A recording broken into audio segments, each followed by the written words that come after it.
impressive. And how about as we showed you earlier, he beat another opponent while fighting with a dislocated shoulder, but when he finally stepped up in class, he was dropped 4 times in a knockout loss, and he split with Julius Francis. I'll say one thing, at least Danny Williams. The drama surrounding Mike Tyson stepping into the ring against Danny Williams wasn't supposed to end in shock. It was supposed to be redemption, a return to dominance.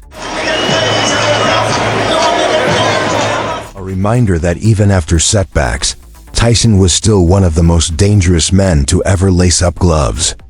But boxing has always had a way of rewriting expectations, and on this night, the script took a turn no one truly saw coming.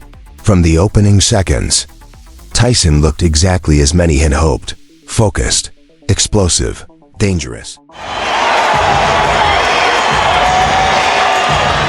He wasted no time closing the distance, digging to the body with vicious intent before snapping hooks upstairs. The aggression was immediate, calculated, and familiar. For a moment, it felt like a throwback, like the Tyson of old had re-emerged, stalking his opponent with that same suffocating pressure. Williams, caught in the storm early, staggered under the weight of sharp uppercuts and crushing hooks. The message was clear: this fight might not last long. No standing 8 count, no 3 knockdown rule. A fighter cannot be saved by the bell in any... But Danny Williams didn't collapse. That, in itself, began to change everything. Instead of folding under the pressure, Williams absorbed, adjusted, and began to respond. He stood his ground in moments where others might have retreated, firing back with combinations that hinted at something unexpected: resilience mixed with belief. Tyson continued to press, ripping shots to the body and unleashing uppercuts that snapped Williams' head back. It was violent, intense, and fought at a pace that demanded everything from both men. Ladies and gentlemen in attendance and boxing fans joining us around the world, I expect a good live from Louisville, Kentucky, it's showtime! And yet, beneath Tyson's dominance, something subtle was shifting. By the second round, Williams was no longer just surviving, he was engaging. He began to find openings, slipping shots and returning fire with purpose. A sharp counter here, a clean uppercut there. In a fight of this magnitude, and boy, referees are tested in Mike Tyson fights. Exchanges grew more competitive, more dangerous. Tyson was still landing, still pushing forward, but the ease was gone. Every step now required effort. Every exchange came with risk. Then came the turning point, not a single punch, but a gradual realization unfolding in real time. Williams started targeting the body with consistency and precision. It wasn't flashy, but it was effective. Each shot dug into Tyson, slowly draining the explosiveness that defined him. At the same time, Williams mixed in uppercuts, sharp, well-timed punches that disrupted Tyson's rhythm and caught him as he moved inside. That was going to happen. That was their way. It was a strategy built on patience, and it was beginning to pay off. Tyson, meanwhile, began to change. The fluid movement slowed. The combinations shortened. The relentless pressure, while still present, started to lose its sharp edge. He was still dangerous, still capable of ending the fight with a single shot, but the gaps between those moments grew wider. And in those gaps, Williams found opportunity. By the third round, Danny Williams told us he wants to take this fight to the 4th or 5th or 6th round, but the problem is... the fight had transformed into something entirely different. What began as a showcase of Tyson's power had evolved into a grueling physical battle. Both men traded on the inside, exchanging heavy blows to the body and head.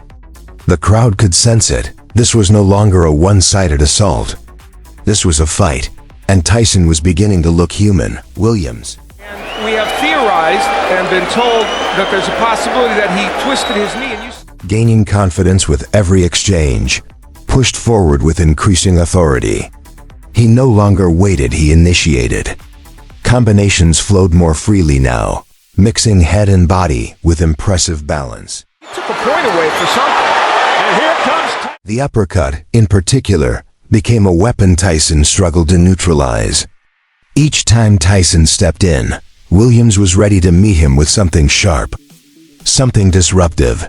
Then came the fourth round where everything unraveled. Tyson, which we had first thought but weren't sure. now visibly fatigued, tried to summon one more surge. He looked for the knockout, loading up on single shots, hoping to end it the way he had so many times before. But the precision wasn't there. The timing had slipped, and Williams saw it. Seizing the moment, Williams unleashed a series of combinations that changed the course of the fight. Punches came in waves, clean, accurate, relentless. 2 points were taken away from Danny Williams. One for an elbow. Tyson attempted to respond, but the speed and volume overwhelmed him. For the first time, it was Tyson being pushed back. Tyson being forced into survival. And then, the moment. He's trying to just end it on one punch right now. A crushing sequence from Williams sent Tyson down. The arena fell into a stunned silence. The kind that only comes when the impossible begins to look real.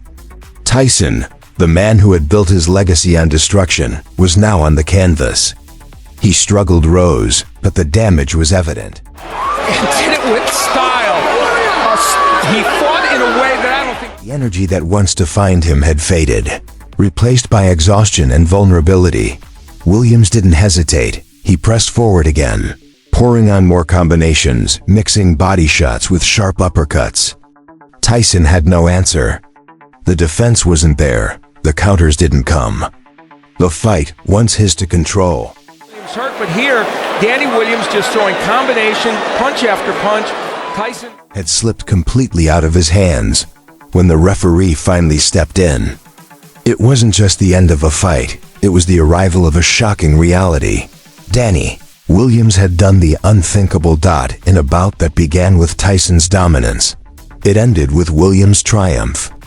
A stunning knockout that redefined both fighters in a single night. For Tyson, it was another harsh reminder that even legends are bound by time and physical limits.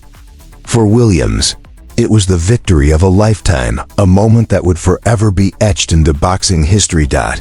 And that's the beauty and the brutality of this sport, because no matter how powerful, how feared, or how legendary a fighter may be, nothing is guaranteed once the bell rings.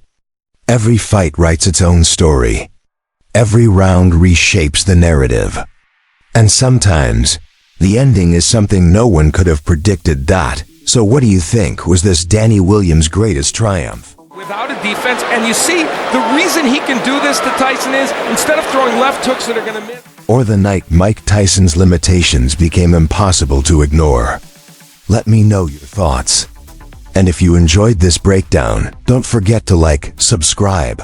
Out Danny Williams.